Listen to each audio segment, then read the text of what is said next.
खुशी बढ़ती जानी चाहिए जीवन के साथ, आनंद बढ़ता जाना चाहिए।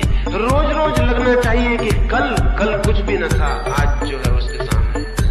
हर दिन जब आए नया दिन तो वो और बड़ी खुशी, और बड़ा संगीत, और बड़ा सौभाग्य लेकर आना चाहिए।